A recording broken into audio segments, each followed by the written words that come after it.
Oke teman-teman, Assalamualaikum warahmatullahi wabarakatuh. Hari ini kita akan membahas terkait rekrutmen. Sudah kemarin-kemarin kita bahas terkait human resource management, kemudian human resource, dan kemudian planning, kemudian job analysis dan job design. Untuk hari ini kita akan membahas terkait rekrutmen. Kita langsung mulai saja. Recruiting is discovering of potential candidates for actual or anticipated organizational vacancies. Or, from another perspective, it is a linking activity bringing together those with jobs to fill and those seeking jobs. Jadi secara umum, secara sederhana, rekrutmen itu adalah pada saat suatu organisasi, suatu perusahaan atau lembaga mencari pegawai-pegawai yang potensial untuk diangkat menjadi pegawai atau personelnya.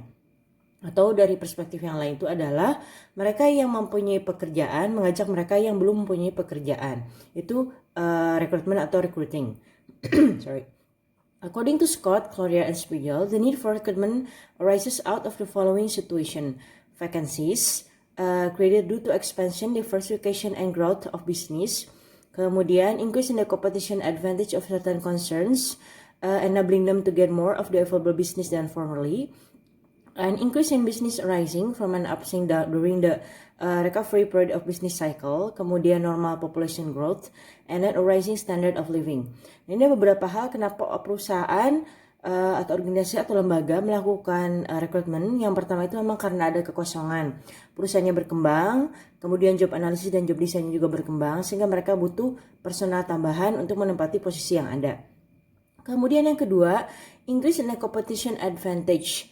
Jadi mereka ingin dalam arti lebih maju dibandingkan perusahaan yang lain. Mungkin Anda pernah mendengar istilah headhunter. Nah, headhunter ini adalah mereka semacam agen lepas yang kemudian mencari orang-orang yang potensial untuk di-hire di suatu pekerjaan atau posisi yang lain. Biasanya mereka menawarkan gaji yang lebih besar dengan tunjangan-tunjangan lebih baik daripada perusahaan yang lamanya. Jadi kalau secara kasarnya itu adalah mengambil tenaga ahli yang lebih baik dari perusahaan lain untuk dipindahkan ke perusahaan dia sendiri. Itu untuk headhunter. Jadi makanya ada persaingannya. Alasan yang ketiga itu adalah karena adanya peningkatan bisnis memang gitu. Kadang-kadang perusahaan ada masa-masa mereka kurang baik, sometimes mereka ada perusahaan masa-masa yang mereka cukup baik. Nah, pada saat masa-masa peningkatan atau masa-masa stagnannya mereka tidak ada periode yang recovery-nya cukup baik. Nah, mereka kemudian mulai mencari tenaga untuk meningkatkan periode pekerjaan mereka agar menjadi lebih baik. Jadi stagnannya itu tidak terlalu lama. Next one, normal population growth. Obviously, ini kalau misalkan perusahaannya upsizing, membesar, itu pasti akan butuhkan personal yang lebih baik gitu dan lebih banyak jumlahnya. Kemudian rising standard of living, obviously itu berarti karena orang membutuhkan gaji untuk memenuhi kehidupannya, makanya kenapa ada rekrutmen gitu. Jadi hubungannya adalah simbiosis mutualisme. Jadi obviously pegawai membutuhkan uang, membutuhkan gaji, sementara untuk perusahaan membutuhkan pegawai. So that's symbiosis mutualism. Okay. Untuk rekrutmen proses ini ada 4 hal. Terkait beberapa stagesnya. Yang pertama, begin when the personnel department receive requisition for recruitment from any department of the company. The personnel requisition contain details about the position to be filled. I'm sorry about that. Number of persons to be recruited, the duties to be performed, qualification expected from the candidates, terms and condition of employment, and the time by which a person should be available for appointment, and etc. Jadi yang pertama itu adalah ketika memang ada lowongan, nanti ada bagian-bagiannya yang mendata dan kemudian mengecek kira-kira ini posisinya apa saja yang kosong, kemudian tupoksinya kira-kira apa, dan kemudian sebaiknya available pada berapa lama, dan kemudian sebaiknya segera terisi kapan saja. Nah, itu untuk hal yang pertama. Yang kedua, locating and developing the source of required number and type of employees. Ini terkait dengan job analysis dan job design sudah kita bahas pada pertemuan yang terakhir. Nah, karena job analysis dan job design ini sudah ada, berarti tinggal dicari kira-kira yang sesuai yang mana. Katakanlah kita butuh ahli dengan 2 tahun dan 3 tahun pengalaman, obviously kita tidak akan mengarahkan kepada fresh graduate. Sama misalkan ketika kita butuh posisi untuk data entry, misalkan obviously kita tidak akan mencari yang misalkan gelarnya S3, nah itu kita sesuaikan. Yang ketiga, developing sorry about this. Okay. Developing the techniques to attract the desired candidates. The goodwill of an organization in the market may be one technique. The publicity about the company being a good employer may also help in stimulating candidates to apply. There may be others of attractive salaries, proper facilities for development, and etc. Nah, ini yang ketiga ini biasanya yang menjadi juru kunci dalam artian semacam penarik untuk para pegawai kalau kita merekrut pegawai baru. Kalau suatu perusahaan atau organisasi atau lembaga sudah cukup terkenal, saya rasa mereka tidak harus promo bahwa akan ada ini. Jadi dengan mereka menjual nama mereka sendiri, pasti para pegawai atau para calon pegawai sudah tertarik untuk melamar. Berbeda dengan kita misalkan tempat kursus baru gitu, kita kemudian mulai mencari pegawai. Obviously kalau kita hanya dengan menjual nama kita saja sebagai tempat kursus yang menerima guru, nanti calon pelamar mungkin tidak akan terlalu yakin dengan apa yang kita tawarkan. Makanya kita harus tawarkan fringe atau benefitsnya. Makanya kalau kita lihat misalkan untuk mencari marketing, misalkan gaji menarik, mendapatkan hadiah, mendapatkan bonus, dan berbagai hal lain. Itu adalah salah satu teknik atau strategi untuk menarik calon pelamar. Yang keempat, evaluating the effectiveness of recruitment process. Obviously, kadang-kadang waktu rekrutmen itu lama ya, tidak satu minggu selesai, sometimes taken weeks, sometimes taken more than 1 month gitu dan sebagainya. Jadi karena ini adalah mengeluarkan uang, sehingga bagaimana caranya agar lebih efektif, sehingga perusahaan itu mendapatkan pegawai yang mereka mau, kemudian tepat sasaran dan tidak mengeluarkan banyak uang dengan waktu yang kalau bisa sesingkat-singkatnya. Itu recruitment prosesnya. Oke, di sini ada contoh video TikTok, silakan Anda lihat saja dulu.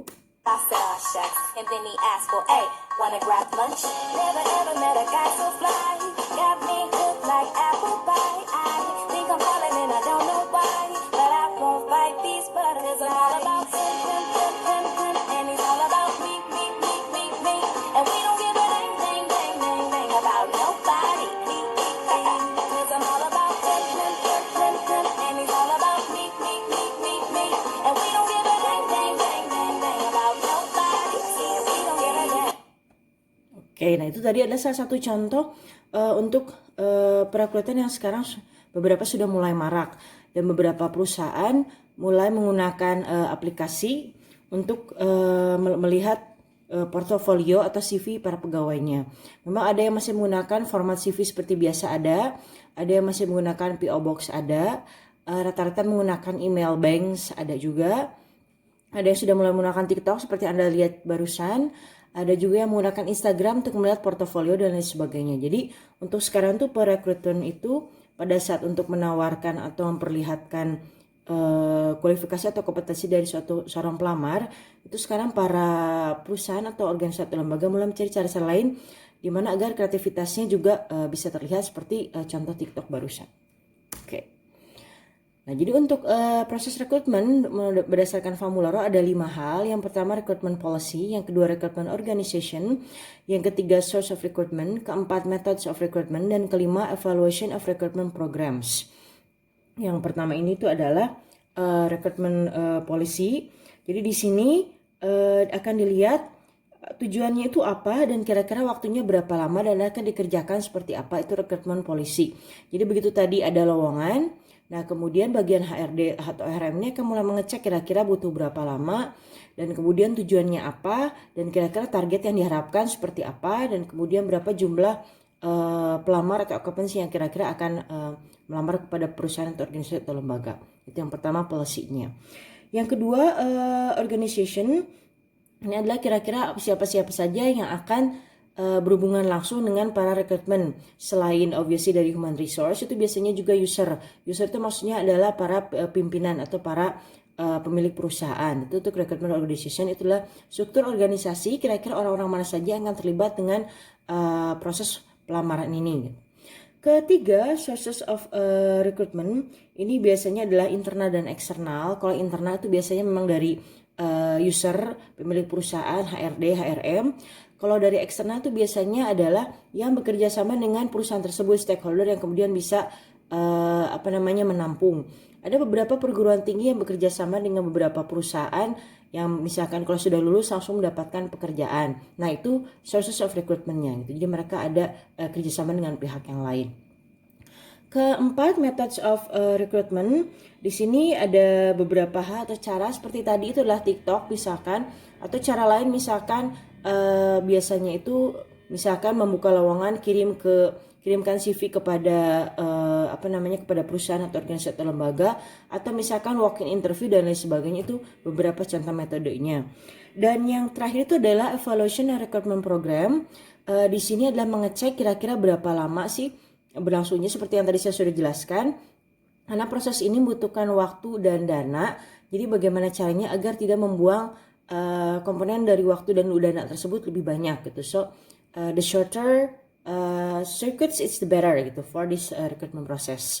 Jadi ulangi kembali proses-proses itu. Yang pertama adalah menentukan aturannya seperti apa. Yang kedua itu adalah menentukan kira-kira pihak-pihak yang terlibat siapa saja. Yang ketiga mengecek kira-kira pihak mana saja yang bersedia bekerja sama terkait proses ini. Dan yang keempat menentukan metodenya seperti apa. Dan kelima, kalau sesudah 1-4 dilaksanakan, akan dicek dan dievaluasi kembali bagaimana feedbacknya di yang kelima gitu.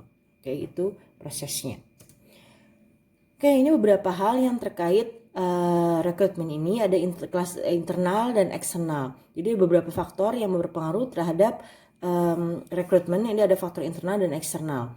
Untuk internal ada 8, untuk eksternal ada 5.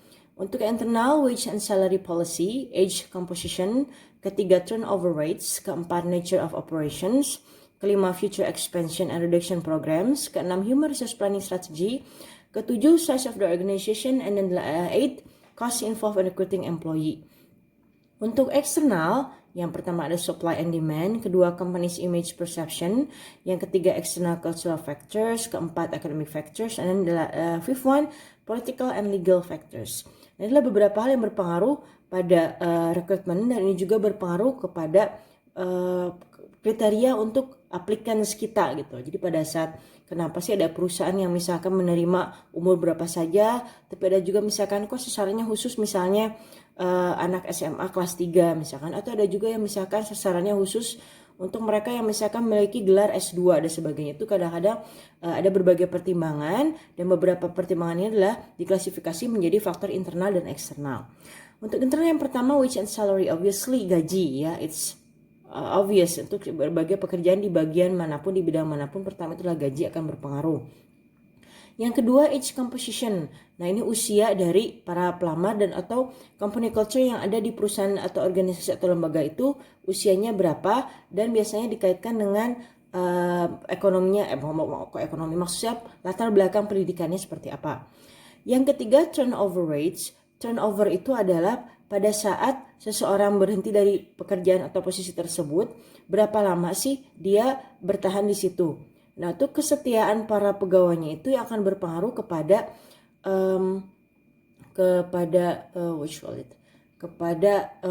image dari perusahaan tersebut. Kalau misalkan ada pegawai yang sering sekali melamar dan kemudian berhenti, itu berarti kesejahteraan pegawainya atau manajemen pegawainya kurang baik. So that's turnover. Tapi kalau misalkan dia cukup lama di situ, kemudian baru berhenti karena memang misalkan karena urusan keluarga atau yang lainnya, berarti turnovernya cukup baik. Keempat, nature of operation, bagaimana perusahaan tersebut bekerja. Kelima, future expansion and reduction program, kira-kira jenjang karir pegawainya seperti apa, itu future expansion. Keenam, human resource planning strategy, itu terkait dengan kesejahteraan pegawai dan cara memanage pegawai. Ketujuh, size of the organization, ukuran dari organisasi dan perusahaan tersebut. Dan kedelapan, cost involved in recruiting employees, seperti tadi dijelaskan. Pada saat rekrutmen itu membutuhkan dana, jadi berapa besar dana yang dikeluarkan, itu juga akan berpengaruh kepada metode rekrutmennya. Kemudian untuk external factor ada 5, supply and demand. Nah ini membutuhkan supply and demandnya seperti apa. Kalau untuk sekarang biasanya mereka butuh seorang yang technology savvy ya, mereka yang butuh bisa komputer, kemudian memahami internet, memahami sosial media. Makanya sekarang banyak juga beberapa perusahaan membutuhkan content creator, atau misalkan mereka Instagram caption dan lain sebagainya. Itu supply and demand. Jadi tergantung dari posisinya itu seperti apa. Karena itu untuk job analysis dan job design tidak bisa terus-menerus menggunakan formula yang sama. Jadi kadang-kadang untuk HRM dan HRD mereka harus mengecek kembali sudah sekian lama apakah memang formulanya tepat seperti itu atau harus dikembangkan mengikuti perubahan zaman. Kedua, company image perception. Nah, seperti saya jelaskan tadi, kalau misalkan nama perusahaannya sudah besar, sudah cukup jelas, Anda sudah tahu banget, pasti tidak perlu mengadakan promo besar-besaran juga, para pelamar akan datang. Tapi kalau perusahaan baru, kemudian tidak ada yang tahu, atau tempat kursus baru, atau sekolah baru, mungkin akan harus memikirkan cara lain untuk promosi agar para pelamar bersedia melamar kepada tempat mereka. Kemudian external cultural factors, ini untuk beberapa hal, misalkan mungkin katakanlah misal untuk dunia permesinan, misalkan bengkel, misalkan perempuan melamar ke bengkel mungkin agak aneh, atau misalkan laki-laki melamar misalkan sebagai busboy dan lain sebagainya. Mungkin kalau untuk masalah gender kadang-kadang tergantung dari keinginan dari perusahaan itu juga, cuma kadang-kadang karena untuk masalah gender orang-orang sudah tergolong mengkotak-kotakan, sehingga untuk kebiasaan kebudayaan itu yang memang sedikit agak sulit gitu loh. Keempat, economic factors. Sini masalah ekonomi, obviously itu juga terpengaruh dari yang tadi itu, wage and salary, obviously terkait. Dan kelima, political and legal factors. Ini untuk dari masalah politik dan legal. Kalau di kita mungkin untuk perempuan menyetir sendiri nggak masalah, misalkan, atau misalkan dia pindah dari luar kota ke kota yang lain nggak masalah. Tapi untuk beberapa negara misalkan dia tidak bisa sendirian, atau misalkan dia harus memiliki surat keterangan tertentu dan sebagainya, itu juga berpengaruh terhadap perekrutmen dari suatu pelamar suatu pelamar yang potensial. Oke, next. Nah, untuk metode rekrutmen, ini beberapa metode. Ini ada yang 3 metode. Yang pertama direct, kedua indirect, ketiga third party. Untuk direct ini langsung recruiternya to additional professional institution, employee contacts the public and main exhibit.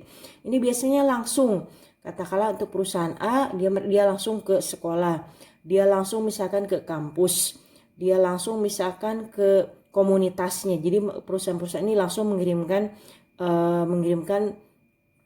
para agennya ini, para pimpinan perwakilan HRD-nya untuk memberikan promosi terhadap perusahaannya sehingga ada orang yang melamar. Ini direct method. Yang kedua inilah indirect, yang paling sering diadakan dan dilakukan. Mereka membuka periklanan misalkan di koran, apakah misalkan via Instagram ataukah via WhatsApp dan lain sebagainya. Ini adalah indirect, melalui TV dan berbagai hal lain. Ini adalah indirect. Biasanya kalau memang ingin pelamarnya dalam jumlah yang sangat banyak, mereka menggunakan metode indirect ini. Yang ketiga adalah third party. Ini seperti yang saya jelaskan tadi, misalkan headhunter itu menggunakan headhunter, atau misalkan mereka bekerja sama dengan perusahaan lain atau bekerja sama dengan kampus lain, sehingga pada saat mereka membutuhkan orang atau pada saat rekrutmen ini jadi tidak langsung menghadap perusahaan, tapi melalui via perusahaan yang lain dulu. Jadi di screeningnya dia lebih banyak dibandingkan proses direct dan indirect. Itu untuk metodenya. Jadi untuk direct tuh akan langsung para pimpinan itu atau para perwakilan langsung ke tempat-tempatnya. Kalau untuk indirect itu misalkan mereka membuka lewat iklan, misalkan iklan TV, apakah iklan koran, iklan majalah, iklan di sosial media dan lain sebagainya. Untuk third party itu biasanya di screening oleh perusahaan atau pihak lain yang bekerja sama dengan yang membutuhkan lowongan tersebut. Oke, nah itu dia garis besar terkait rekrutmen. Jadi memang untuk rekrutmen itu banyak sekali faktornya, terutama yang harus dipertimbangkan itu adalah jumlah pelamar yang kira-kira kita ingin capai, kemudian kita sesuaikan dengan dananya, dan kemudian berapa waktunya yang ada. Jadi memang untuk waktu ini biasanya tergantung dari program yang dibuat oleh HRM dan HRD tadi. Makanya pada saat membuat program harus jelas sekali agar pada saat pimpinan bertanya sudah sampai mana progresnya, HRM atau HRD ini sebagai perwakilan dari itu mereka langsung dan berhubungan dengan aplikan langsung sudah tahu kira-kira prosesnya seperti apa dan mendapatkan gambaran kira-kira berapa jumlah pelamar yang akan diterima. Oke, nah itu untuk rekrutmen. Untuk sesi selanjutnya itu adalah selection. Itu saja untuk hari ini. Terima kasih. Thank you. Assalamualaikum warahmatullahi wabarakatuh.